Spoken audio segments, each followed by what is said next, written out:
आज से ठीक 365 दिन पहले मैंने अपना एक फेसलेस यूट्यूब चैनल स्टार्ट किया था और मेरा गोल बहुत ही सिंपल था, उस चैनल को जल्द से जल्द मोनेटाइज करना। लेकिन जहाँ मैंने सोचा था कि चैनल को मोनेटाइज करने में ही 6 महीने लग जाएंगे, वहीं 8 महीने के अंदर हमारे पास सिल्वर प्ले बटन था और 1 साल के अंदर उस चैनल से मैंने जितना अचीव किया है वो मेरी सोच से भी बाहर था। और चिंता मत कीजिए, मैंने अपने चैनल से क्या क्या अचीव किया है वो दिखाने के लिए मैं आपको वीडियो के लास्ट तक वेट नहीं करवाने वाला। अभी तक हमने अपने चैनल पे 14 मिलियन से भी ज्यादा व्यूज गेन कर लिए और $6,600 से भी ज्यादा अर्निंग की है। और ये अर्निंग सिर्फ एड रेवेन्यू से है, जो कि 5,60,000 के करीब होती है। लेकिन ये हमारी असली अर्निंग नहीं है। जो हमारी मेजर अर्निंग होती है वो होती है स्पॉन्सरशिप से, और उससे मैंने कितना कमाया वो मैं आपको वीडियो में आगे बताऊंगा। और साथ ही सिर्फ 365 डेज के अंदर मैंने 275 के प्लस सब्सक्राइबर्स कैसे गेन किए वो पूरा system with road map with reality check मैं आपको बताने वाला हूँ। एंड बिलीव मी, जैसे जैसे चैनल ग्रो होने लगता है चीजें काफी ज्यादा खराब होने लगती है। एंड जो रिजल्ट बड़े यूट्यूबर आपको दिखाते हैं आपके सपनों को वैलिडेट करने के लिए, रियलिटी उससे काफी दूर है। लेकिन इस सब के लिए हमें शुरू से शुरू करना पड़ेगा। और अगर आप सोच रहे हैं कि मैं चैनल की स्टार्टिंग की बात कर रहा हूँ तो आप गलत है। असली गेम तो स्टार्ट हो गई थी 15 दिन पहले ही। और इस गेम का सबसे पहला हिस्सा था अपने लिए एक सही नीश ढूंढना।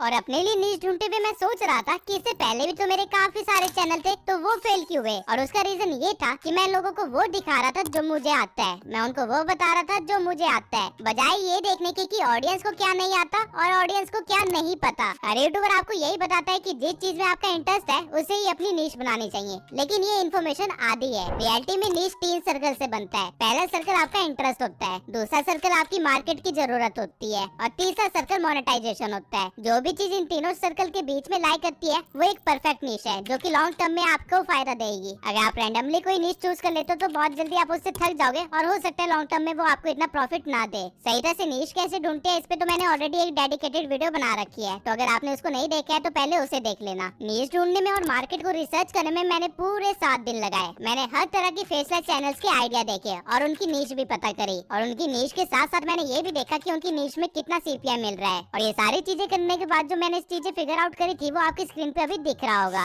मुझे ये तो पता चल गया था कि सबसे ज्यादा पैसा कहाँ पे है, तो मैंने बिना कुछ ज्यादा सोचे बस उस नीश को पकड़ लिया और उसी के साथ स्टार्ट कर दिया। लेकिन यहाँ पे मैंने एक गलती कर दी। ये नीश के जो सीपीएम थे वो काफी सारे फैक्टर्स पे डिपेंड करते हैं एंड टाइप ऑफ मार्केट पे भी डिपेंड करते हैं। और क्योंकि मैं एक बिगिनर ही था जिसने ज्यादा चैनल मोनेटाइज नहीं कर रखे थे, तो मुझे इस चीज की नॉलेज तो नहीं थी। एज अ रिजल्ट मुझे पूरे $105,000 का नुकसान हुआ है। अब इतना बड़ा लॉस मुझे कैसे हुआ है ये मैं आपको वीडियो में आगे बताऊंगा जब हम रेवेन्यू वाले पार्ट को डिस्कस कर रहे होंगे। लेकिन तब तक के लिए हमारे पास एक नीश थी जिसके साथ मैं अपना चैनल स्टार्ट करने वाला था और मेरे अंदर जज्बा कूट कूट के भरा था। लेकिन जैसे ही मैंने उस नीश की एडिटिंग देखी मेरा सारा जज्बा 1 सेकंड के अंदर टूट गया, क्योंकि इस नीश के अंदर एडिटिंग टॉप लेवल चल रही थी और मुझे बी रोल से ऐड करने के सिवाय कुछ नहीं आता था। अब यहाँ पे मैंने एक गलती करी जो कि एज अ बिगिनर हर एक बंदा करता है। मैं अपने आप को कम्पीट करने लग गया था टॉप क्रिएटर्स की वीडियो से, जबकि मैंने कुछ क्रिएट भी नहीं किया था। मैंने पूरे 7 दिन लगाए ताकि मैं उनके लेवल की एडिटिंग सीख सकूं, उनके लेवल को मैच कर सकूं। लेकिन ये सबसे बड़ी बेवकूफी थी। मैं एक मेंटल वॉर में चला गया था उन कॉम्पिटिटर्स के साथ जो ऑलरेडी अपनी नीश पे टॉप पे चल रहे थे, लेकिन वो वहाँ पे प्रैक्टिस करते करते पहुंचे थे, वीडियोस डालते डालते पहुंचे थे। और यहाँ मैं सोचा था कि मैं अपनी पहली वीडियो से उनको कम्पीट करने लग जाऊँ। एज अ रिजल्ट 7 दिन और बीत गए थे और मैंने वीडियो बनाना स्टार्ट ही नहीं करा था, मैं बस सीखने में लगा हुआ था। अब ये सब चल ही रहा था कि मैंने रैंडमली एक जगह पे एक कोड पढ़ा जिससे मुझे एकदम से रियलाइज हुआ कि मैं कितनी बड़ी गलती कर रहा हूँ। वो कोड था जस्ट डू इट। ये पढ़ के मुझे एकदम से रियलाइज हुआ कि मैं जिन लोगों से कम्पीट कर रहा हूँ उनसे कम्पीट करने के लिए वीडियो तो डाल ही नहीं रहा हूँ, मैं सीखने में अपना सारा टाइम निकाल दे रहा हूँ। और यही करते करते मैंने 7 दिन और निकाल दिए अपने। अब ये जो चीज मेरे साथ हुई मुझे कहीं ना कहीं लगता है कि मेरी 90% ऑडियंस के साथ यही हो रहा होगा। आप लोग जो मेरी वीडियोस देखते हो कि यूट्यूब पे कैसे ग्रो हो, यूट्यूब की टिप्स एंड ट्रिक्स क्या है, कहीं ना कहीं आप लोग सिर्फ देखते ही रह जाते हो, इन चीजों को इम्प्लीमेंट नहीं करते। और ये चीज कोई और यूट्यूबर मेरी नीश में आपको नहीं बोलेगा, क्योंकि अगर उन्होंने आपको ये रियलिटी चेक दिया तो उनके व्यूज कम हो जाएंगे और कॉम्पिटिटर्स बढ़ जाएंगे। लेकिन मुझे उस चीज से फर्क नहीं पड़ता, इसलिए मैं आप लोगों को कह रहा हूँ कि स्टार्ट कीजिए, वीडियोस अपलोड करना स्टार्ट कीजिए, उनको इम्प्रूव करना स्टार्ट कीजिए, तो ही आप इस लेवल पे पहुंच पाएंगे जो कि आप चाहते हैं। सिर्फ टिप्स एंड ट्रिक्स देख के आपका कुछ नहीं होने वाला। अब जैसे मुझे ये चीज की रियलाइजेशन हुई तो मुझे जितना आता था जैसे आता था उसी के साथ मैंने अपनी वीडियो की प्रोडक्शन स्टार्ट कर दी और कुछ ही दिन के अंदर एक ट्रेंडिंग टॉपिक के ऊपर मैंने वीडियो बना के उसे अपलोड भी कर दिया। और ये वीडियो थी ट्यूब सेंसाई चैनल की पहली video. And can you guess कि मुझे कितने व्यूज आए होंगे उस वीडियो पे? टू योर सरप्राइज मुझे 45 डेज तक उस वीडियो पे 100 व्यूज भी नहीं आए थे। इवन पहले के 3 दिन तो मुझे एक भी व्यू नहीं आया था। जो भी व्यूज आप यहाँ पे देख रहे हो वो मैंने खुद को ही दिए थे अलग अलग डिवाइसेस से, ताकि यूट्यूब को थोड़े इंप्रेशन मिल जाए और वो मेरी वीडियो को सजेस्ट करना स्टार्ट कर दे। और ये है मेरे चैनल की सच्चाई। लेकिन मैं यहाँ पे रुका नहीं, बल्कि मैं हर हफ्ते वीडियो डालता रहा, क्योंकि मुझे पता था कि कंसिस्टेंसी से ज्यादा कुछ भी यूट्यूब पसंद नहीं करता। लेकिन उससे भी ज्यादा कोई फर्क पड़ा नहीं, क्योंकि एक के बाद मेरी एक वीडियो फ्लॉप होती गई और एक 1 महीने बाद जाके कहीं मेरे 100 सब्सक्राइबर्स कंप्लीट हुए थे। सुनने में जितना अनरियलिस्टिक लग रहा है उतनी ही बड़ी रियलिटी है। और सबसे दुख की बात ये थी कि जिस टॉपिक पे मैंने वीडियो बनाई थी उस टॉपिक पे हर बंदा वीडियो बना रहा था और उन सबकी वीडियोस कम से कम 3000 4000 व्यूज गेन कर रही थी और उनके 1000 सब्सक्राइबर्स तो ऐसे ही हो जा रहे थे। वही मैं अब तक 3-4 वीडियोस अपलोड कर चुका था अच्छी खासी नॉलेज और एडिटिंग के साथ, लेकिन मेरे 100 सब्सक्राइबर्स भी कंप्लीट नहीं हुए और व्यूज आना तो दूर की बात। अब होता क्या है कि आप लोग ऐसे टाइम पे गिव अप कर देते हो। मेरे ईमेल और इंस्टा इनबॉक्स भरा हुआ है ऐसे लोगों से जिनकी पहली वीडियो नहीं चली या फिर 2 महीने में सक्सेस नहीं मिली तो उन्होंने गिव अप कर दिया, ये कहते हुए कि उनका चैनल डेड है या फिर यूट्यूब लक का गेम है और उनका लक सही नहीं है। और आधे से ज्यादा लोग तो एक नया चैनल बना के सेम गलती दोबारा से कर रहे होते हैं और इस रीजन से वो लोग अपने मेन चैनल पे वीडियोस अपलोड करना बंद कर देते हैं, जिसकी वजह से उनकी कंसिस्टेंसी टूट जाती है और बिगड़ा हुआ काम और बिगड़ जाता है। अब इस चीज में मैं आप लोगों की गलती भी नहीं बोलूंगा क्योंकि मैं खुद भी ऐसे सिचुएशन में आ गया था जहाँ मुझे समझ नहीं आ रहा था कि मैं क्या गलती कर रहा हूँ जिसकी वजह से मेरी वीडियोस नहीं चल रही है। तो मैंने हर एक तरह की स्ट्रेटेजीज लगाना स्टार्ट कर दिया। मैंने ट्रेंड चेकिंग का इस्तेमाल किया दबा के। मैं हर एक क्रिएटर के ऊपर ट्रेंड चेकिंग का इस्तेमाल कर रहा था, लेकिन मैं अपनी नीश से रिलेटेड ही क्रिएटर्स के साथ ये कर रहा था। फॉर एग्जांपल डिकोडिंग वाईटी, एलग्रो एंड मनोज डे। लेकिन जब मेरी ये वीडियोस भी नहीं चली तो मैंने एक एक्सपेरिमेंट करने का सोचा। मैंने अपनी नीश से हट के एक क्रिएटर पे वीडियो बनाई एंड इट वर्कड। पहली बार मुझे किसी वीडियो पे एक दिन के अंदर 1000 व्यूज आए थे और मुझे समझ आ गया था कि इस क्रिएटर से रिलेटेड डिमांड तो है मार्केट में जिसे कोई फुलफिल नहीं कर रहा। तो मैंने उससे रिलेटेड और वीडियोस बनाई और फर्स्ट टाइम मेरी किसी वीडियो में 7 दिन के अंदर 40,000 व्यूज आए थे। That was the break even point for my channel. लेकिन ये एक ब्रेक इवन पॉइंट के साथ साथ एक डेड एंड भी था। और ऐसा क्यों था ये मैंने अपनी इस वाली वीडियो में बता रखा है, तो अगर आप डिटेल में जानना चाहते हैं तो इस वीडियो को भी देख लेना, वरना आप वही गलती करेंगे जो मैं करने वाला था। अब 3 महीने में मैंने सिर्फ 173 सब्सक्राइबर्स गेन किए थे and this is the dark reality of faceless channel. But जैसे मैंने अपनी ये वाली वीडियो अपलोड करी थी मुझे 2000 सब्सक्राइबर पहुंचने में सिर्फ 1 हफ्ता लगा और सितंबर मंथ खत्म होते होते आई was having nearly 15,000 subscribers. 173 subscribers से लेके 15,000 सब्सक्राइबर्स तक पहुंचने के लिए मुझे सिर्फ एक वीडियो लगी, लेकिन उस एक वीडियो को बनाने के लिए मुझे 3 महीने की patience, consistent mental breakdown, market research, analysis, strategy building और काफी कुछ लग गया। Fast forwarding to 6 months of the channel मैंने 60,000 सब्सक्राइबर्स गेन कर लिए थे और डिकोडिंग वाईटी के बाद सबसे फास्टेस्ट ग्रोइंग चैनल बन गया था मेरा इस नीश के अंदर।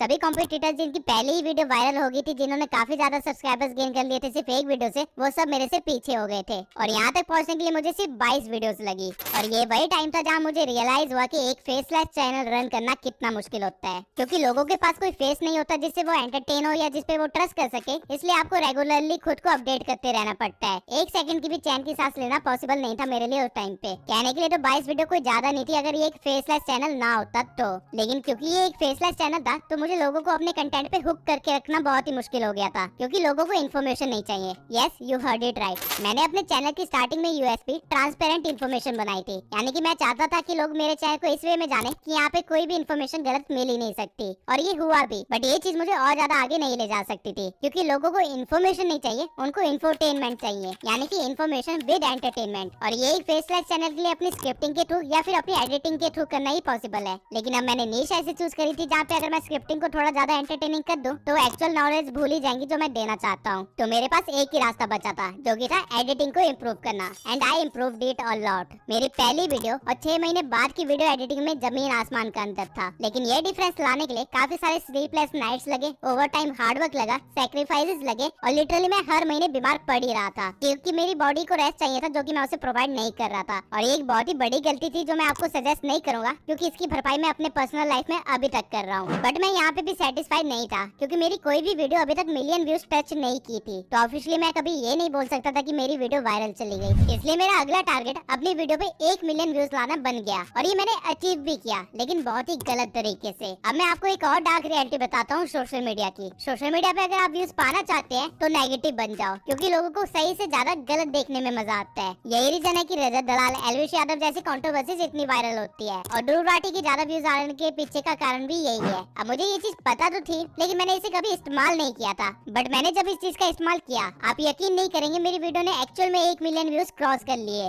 सिर्फ अपलोड करने के एक दिन में उस वीडियो पे 100 के व्यूज आ गए थे, जो कि अभी तक इस चैनल के फास्टेस्ट व्यूज है। मैं इस वीडियो का title how to start YouTube in 2024 रखने वाला था, बट एंड मोमेंट पे मैंने सोचा कि इस टाइटल को चेंज करके थोड़ा नेगेटिव और डिमोटिवेटिंग करते हैं, एंड इट वर्क। मैंने वीडियो के अंदर इन्फॉर्मेशन पूरी सही दी थी और काफी वर्दी इन्फॉर्मेशन दी थी, लेकिन स्टिल लोगों ने मुझे कमेंट्स में काफी गालियां लिखी। और उस दिन मुझे रियलाइज हो गया कि लोगों को खुद भी नहीं पता कि वो कितने इजीली मैनिपुलेट किए जा सकते हैं। और मेरी इस थिंकिंग को वैलिडेट करने के लिए मेरे पास एक और रीजन था। उस वीडियो से जस्ट ठीक पहले मैंने एक और 47 मिनट की वीडियो अपलोड करी थी, और वो भी एक बहुत ही ट्रेंडिंग टॉपिक में, बहुत ही इन्फॉर्मेटिव वीडियो। लेकिन उस वीडियो को 100 के व्यूज क्रॉस करने में पूरे एक हफ्ता लगा, और 1 मिलियन क्रॉस करने के लिए उसे 52 डेज लगे। Now I was having two option, या तो मैं नेगेटिव टाइटल्स के साथ ही वीडियो बनाता रहूं जैसा कि मनोज डे करता है और लोगों की गालियां खा खा के अपना काम चलाता रहूं, या फिर मैं और मेहनत करके और अच्छी वीडियो बनाता रहूं और उम्मीद करूं कि 1 मिलियन व्यूज आ ही जाएंगे। और मैं सेकंड मेथड को चूज किया, जिसकी वजह से आज तक उन वीडियोस के बाद मेरे किसी भी वीडियो पे मिलियन व्यूज तो नहीं आए हैं। अब ये चीज मैंने आप लोगों के साथ शेयर इसलिए करी क्योंकि जैसे जैसे आपकी ग्रोथ होगी, आपके नीड बढ़ते जाएंगे, आपकी वांट्स बढ़ती जाएंगे, और उसकी वजह से हो सकता है आप अपनी मोरालिटी को भूल के कुछ गलत कदम लेना स्टार्ट कर दे। लेकिन आपको ऐसा नहीं करना है। आप लोग मेरे सब्सक्राइबर्स हैं और मैं नहीं चाहता कि आप लोग कभी ऐसा कुछ गलत काम करें। बट अगेन यहाँ पे एक और डार्क रियलिटी है। डजंट मैटर आप कितने भी अच्छे बन जाओ, लेकिन अगर आप सोशल मीडिया पे हो तो आपको गालियां तो पड़ेगी ही पड़ेगी, और आपको बेमतलब का हेट भी मिलेगा। और ये चीज मुझे तब रियलाइज हुई जब मैंने रिसेंटली अपनी एक लाइफ स्टोरी वाली वीडियो शेयर करी थी। उस वीडियो में मैंने कोई भी चीज बढ़ा चढ़ा के नहीं बोली, एक भी चीज झूठ नहीं बोली। जो चीज मुझे जैसे याद थी मैंने वो बता दी, लेकिन लिटरली लोगों ने वहाँ कमेंट में लिख दिया कि मैं फेक बोल रहा हूँ, या फिर गालियां देना स्टार्ट कर दिया मुझे। और जब मैंने उन लोगों से कमेंट में पूछा कि वो ऐसा क्यों सोच रहा है कि मैंने फेक बोला है, तो उनके पास कोई एक्सप्लेनेशन नहीं था, बल्कि उल्टा वो 2 गालियां और दे रहे थे मुझे। अब मैंने कभी अपने चैनल पे कुछ ऐसा तो नहीं किया था कि जिसकी वजह से मुझे गालियां पड़े, ना ही मैं किसी कंट्रोवर्सी वगैरह में आया था, लेकिन स्टिल मुझे गालियां पड़ रही थी। और ये देखते हुए मुझे ये रियलाइज हो गया कि जैसे जैसे तुम्हारी पर्सनल ग्रोथ होगी, चैनल की ग्रोथ होगी, वैसे तुम्हारे हेटर्स भी ग्रो होंगे। और हेटर्स बनाने के लिए तुम्हें कुछ करने की जरूरत नहीं है, वो खुद ही बन जाएंगे।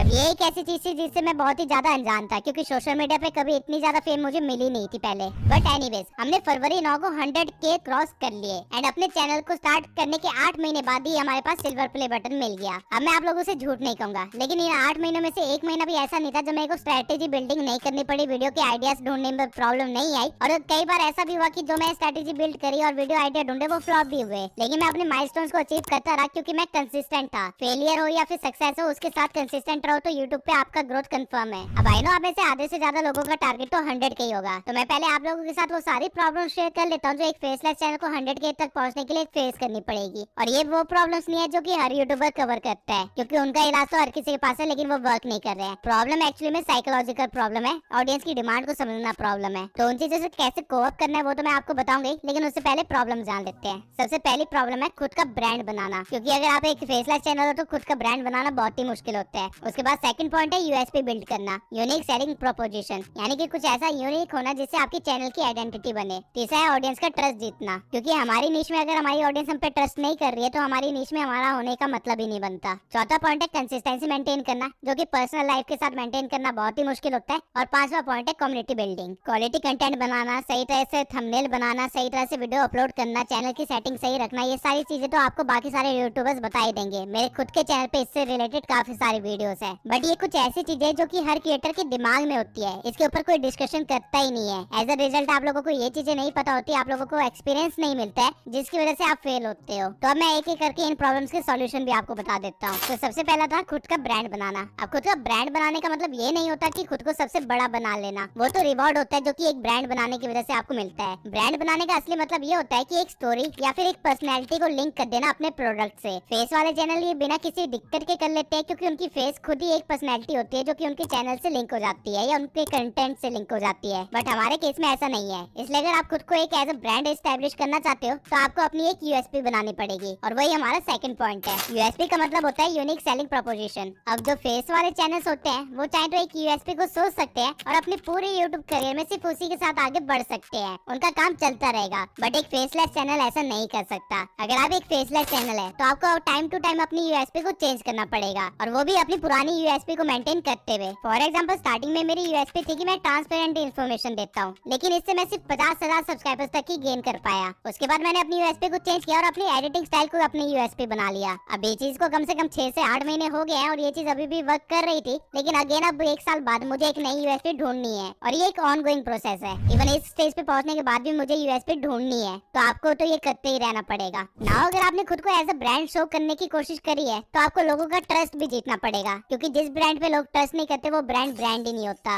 अब ये एक साइकोलॉजिकल चीज है कि लोग आवाज से ज्यादा किसी भी फेस को ट्रस्ट करते हैं। तो एज अ फेसलेस चैनल अपनी ऑडियंस का ट्रस्ट बिल्ड करने के लिए मैंने प्लेलिस्ट बनाना स्टार्ट कर दिया। मैं जब भी कोई वीडियो बनाता था तो उस वीडियो के एंड में एक क्वेश्चन डाल देता था जिसका आंसर मुझे पता होता था कि उनके पास नहीं होगा, और फिर मैं अपनी ऑडियंस से कहता था कि अगर आपको इसका आंसर चाहिए या फिर आपको इस प्रॉब्लम का सॉल्यूशन चाहिए तो कमेंट में लिख दीजिए, मैं उससे रिलेटेड वीडियो जरूर बनाऊंगा। और वो कमेंट किया भी करते थे और मैं कुछ टाइम में वो वीडियो बना भी दिया करता था, जिससे एक फेसलेस चैनल होने के बाद भी हमारे बीच में एक कम्युनिकेशन टाइप बन गई। मेरे सब्सक्राइबर जिस भी चीज के लिए कमेंट किया करते थे मैं उससे रिलेटेड वीडियो बना दिया करता था, वो भी टाइमली। और यही रीजन है कि मेरे चैनल पे डोरवाटी की पूरी एक प्लेलिस्ट बन गई। How to become a YouTuber की प्लेलिस्ट तो चल ही रही है, साथ में एआई टूल्स और इंस्टाग्राम की भी एक पूरी प्लेलिस्ट बन चुकी है। इन सभी प्लेलिस्ट की पहली वीडियो मैंने बस एज ए एक्सपेरिमेंट बनाई थी, लेकिन लोगों की डिमांड आई तो मैंने उनको फुलफिल किया। एज अ रिजल्ट उनका ट्रस्ट बन गया मेरे पे कि ये हमारी डिमांड को फुलफिल करेगा। अब ट्रस्ट बिल्डिंग एक स्लो प्रोसेस है तो उसमें आपको टाइम लगेगा ही लगेगा, एंड आपको टाइम देना भी चाहिए। लेकिन ये तीनों चीजें किसी काम की नहीं है अगर आपने यूट्यूब को ही इग्नोर कर दिया अपनी ऑडियंस के चक्कर में। तो यूट्यूब की एक लौती डिमांड है आपसे, वो है कंसिस्टेंसी। अगर आप वो मेंटेन नहीं कर पा रहे तो यूट्यूब आपको पनिशमेंट तो जरूर देगा, इंप्रेशंस डाउन करके या फिर व्यूज डाउन करके। अब इस प्रॉब्लम का तो कोई भी स्ट्रेटेजिक सॉल्यूशन नहीं है। कंसिस्टेंसी मेंटेन करने के चक्कर में मैंने खुद भी अपनी हेल्थ कई बार खराब करी है। इसका सिर्फ एक ही सॉल्यूशन है कि आप काम को डाइवर्सिफाई कर दो, लोगों को हायर करो और एक टीम बिल्ड कर लो। बट जिस निश में मैं हूँ, मैं थंबनेल डिजाइनर और एक एडिटर के सिवाय किसी को हायर नहीं कर सकता। और राइट नाउ जिस लेवल की एडिटिंग आप लोगों को मैं अभी प्रोवाइड कर रहा हूँ, उस लेवल का एडिटर ढूंढना भी काफी मुश्किल होता है। तो इस चीज को आप एज अ ड्रॉबैक ले सकते हो एक फेसलेस चैनल का। अब सबको पता है कि यूट्यूब एक 3 से 5 साल का गेम है, और अगर आप 5 साल के बाद भी इस पर टिकना चाहते हो तो आपको एक कम्युनिटी बिल्ड करनी पड़ेगी। और एक फेसलेस चैनल की कम्युनिटी उतनी स्ट्रॉन्ग नहीं होती जितना एक फेस वाले चैनल की होती है। और यही रीजन है कि 3 से 5 साल के अंदर हर एक क्रिएटर अपना फेस रिवील कर ही देता है, चाहे अब वो टोटल गेमिंग हो या फिर कैरी मिनाटी हो या फिर फैक्ट टेक हो या कोई भी। इवन आगे चल के मुझे भी अपना फेस रिवील करना ही पड़ेगा अगर मुझे यूट्यूब पे बने रहना है। तो अब ये सारे तो वो चैलेंजेस थे जो एक फेसलेस चैनल को रन करने के लिए आपको सहने पड़ेंगे। लेकिन चैनल को रन करने के लिए आपको सिर्फ ऑडियंस की डिमांड को नहीं देखना है, बल्कि यूट्यूब के एल्गोरिदम को भी देखना है। और यूट्यूब के एल्गोरिदम की डिमांड्स बिल्कुल अलग होती है। तो इसलिए मैं आप लोगों को सजेस्ट करूंगा कि मेरी how to become a YouTuber playlist देख लेना, क्योंकि वहाँ पे सारी चीजें इन्फॉर्मेशन मैंने एक क्रोनोलॉजिकल ऑर्डर में दे रखी है। नाउ अभी तक मैंने आपको जो भी बताया वो सारी मेहनत हमने करी थी अपने चैनल को 100K क्रॉस करवाने के लिए, जिसके लिए मुझे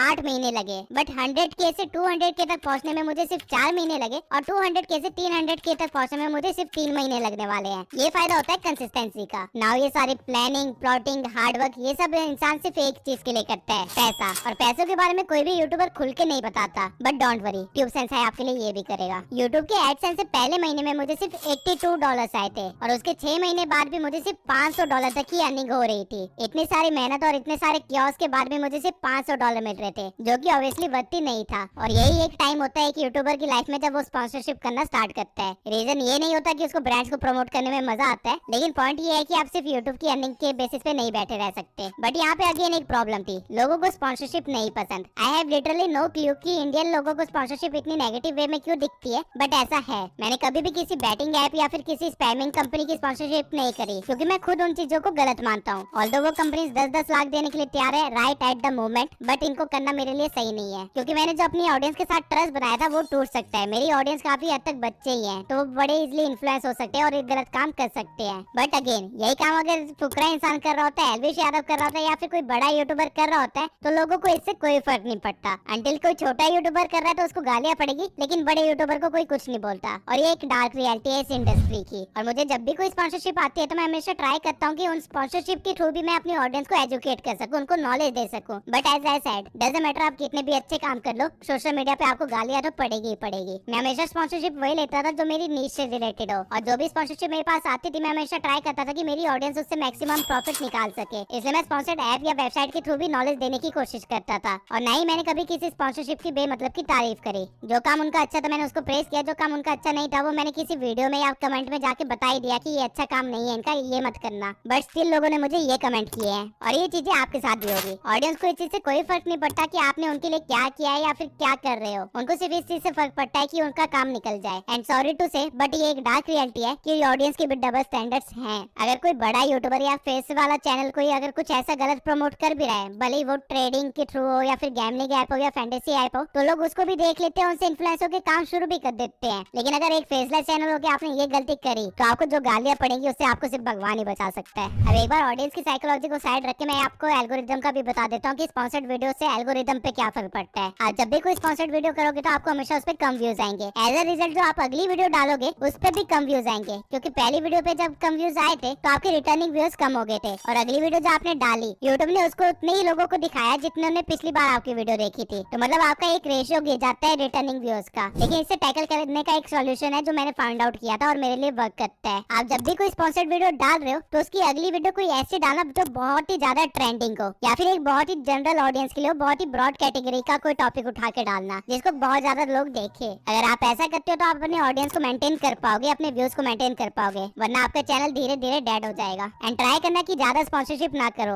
आप कितना कंटेंट डाल रहे हो उस हिसाब से देख के स्पॉन्सरशिप करना, अदरवाइज मत करना। अब मैंने फाइनेंशियल एक्सपेक्ट को लेकर आपको ऑडियंस का माइंडसेट भी समझा दिया और आपको खुद को कैसी चीजें मेंटेन करनी है एल्गोरिदम के साथ वो भी बता दिया। अब मैं आपको ये भी बता देता हूँ कि मैंने अभी तक स्पॉन्सरशिप से कितनी अर्निंग करी है। अब क्योंकि मैं एक फेसलेस क्रिएटर हूँ तो ऑब्वियसली मैं ज्यादा स्पॉन्सरशिप तो नहीं कर सकता था, इसलिए एक साल के अंदर मैं सिर्फ 7 लाख ही अर्न करे स्पॉन्सरशिप से। और एक रीजन ये भी था कि मैं बेमतलब की स्पॉन्सरशिप नहीं करता। जो चीज मुझे लगता है मेरे ऑडियंस के काम आ जाएगी सिर्फ उन्हीं की स्पॉन्सरशिप करता हूँ। अदरवाइज जितने मेरे सब्सक्राइबर है इतने में आराम से कोई बंदा कम से कम 20 लाख तक की स्पॉन्सरशिप तो कर ही सकता है और इतने अर्न कर सकता है एक साल के अंदर। अब अगर आपको स्टार्टिंग में याद हो तो मैंने कहा था कि मुझे $105,000 का नुकसान हुआ है, तो अब उसके पीछे का भी आपको बता देता हूँ रीजन क्या है। रिसेंटली मैं एक फॉरेनर यूट्यूबर को देख रहा था जिसने अपनी अर्निंग रिवील करी थी और वो हमारी नीश का ही है। एंड टू माय सरप्राइज उस बंदे को अपनी वीडियोस के ऊपर 8 से लेकर $9 का सीपीएम मिल रहा है। वहीं मुझे अपनी वीडियोस पे मुश्किल से $0.53 का सीपीएम मिल रहा है। जस्ट बिकॉज मेरी वीडियोस हिंदी में तो इस चीज का मुझे नुकसान भी हो रहा है, वरना जितने भी मैंने एक साल के अंदर अभी गेन किए हैं उसको अगर मैं मल्टीप्लाई कर दूं उस सीपीएम से जो उस फॉरेनर को मिल रहे हैं तो मेरे आराम से $105,000 तक बन रहे थे। अगर इंडियन रुपीज में कहूँ तो ये कुछ 80 लाख के भी ऊपर है। लेकिन आप लोग सीपीएम और आरपीएम को बढ़ा सकते हो। अगर आप लोग चाहते हो कि मैं इस टॉपिक को भी कवर करूँ और डिटेल में बताऊं कि आप ऐसा कैसे कर सकते हो तो कमेंट सेक्शन में लिख देना, मैं इसके ऊपर वीडियो जरूर बनाऊंगा। नाउ जिस तरह मैंने ये चैनल स्टार्ट किया था और जैसे इसके स्टार्टिंग के 3 मंथ्स निकले थे उस हिसाब से तो मैंने इस चैनल को 365 डेज में काफी ज्यादा ग्रो कर लिया है और मैंने काफी कुछ अचीव भी किया है इससे, तो मैं इसके लिए काफी ग्रेटफुल भी हूँ। एंड द रीजन मैंने आप लोगों के साथ ये सारे इनसाइडर इन्फॉर्मेशन और रियलिटी चेक्स दिए हैं वो ये है क्योंकि स्टार्टिंग में कोई यूट्यूबर ऐसा नहीं था जो मुझे ये सारी चीजें बता देता। अगर किसी ने मुझे बताया होता तो मैं बेटर स्ट्रेटेजीज के साथ आता, बेटर रिजल्ट्स लेके आता। लेकिन अगेन सबने इस चीज को छुपाने का सोचा, पता नहीं क्यों। तो मैं नहीं चाहता कि आप लोगों के साथ ऐसा हो, इसलिए मैंने सब कुछ आपको बता दिया ट्रांसपेरेंट रह के।